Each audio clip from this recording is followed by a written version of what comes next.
నానా ఇయ్యాల్సింది ప్రాక్టికల్ చదివితే principal phone చేయగానే మీ దోస్తే కదా కొంచెం మార్చుకోమనే.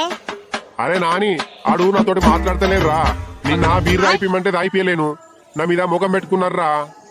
150 బీర్కే వచ్చిందా? తాయిపిస్తే ఏమైతుండ నల్లి కుట్టోడా?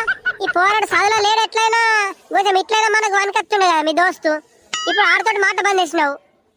గిసుంటి పనికొచ్చే సోపతులన్నీ ఇడిసబెట్టుకుంటా అంత లాంగాల సోపతి పడుతున్నావు. ఇప్పుడు ఫోన్ చేసి చెప్తావా లేదా? ఈ పోరాడు అయితే ఫెయిల్ గాని అప్పుడు ఉంటుందా నీకు? ఈ పోరాడు సదంది నేనేం చేసి మునుగల్లే నన్ను అంటావు. ఈ పోరాడుతోటి చదువుడు సాధగానే కదా నీకు తెలిసిన దోస్తుంటే అదే కాలేజీలో జాయిన్ చేసినాం. ఇప్పుడేమో మాట బంద్ చేస్తే ఈ పోరాడు ఎట్లా పాస్ కావాలా ఏం కథ? ఫోన్ చేసి తాగే కొంచెం నన్ను బతకనిచ్చేటట్టే లేవు కానీ. హలో అరే మామ ఏడున్నావురా? కాలేరు ఉన్నావారా? అరే మా పోరాడికి ఇలా ప్రాక్టికల్ ఎగ్జామ్ ఉన్నాయి కదా, కొంచెం చూసుకోరా. నీకు రాత్రికి రావద్దు కానీ లేకుంటే నా పిల్లల మీద నన్ను తీసి బండ కొట్టేటట్టున్నారా. అరే నీ కాలు మొక్కమంటే కాలు మొక్తా కానీ కొంచెం మా పోరాడు ప్రాక్టికల్ అలా పాస్ అయ్యేటట్లు ఇవ్వరా. లేకుంటే నా పిల్లము ఇంట్లో కూడా రాణించేటట్లు లేదు అంటే కొంచెం అర్థం చేసుకోరా. ఇక తెలుసు కదా నా పిల్లల గురించి నీకు.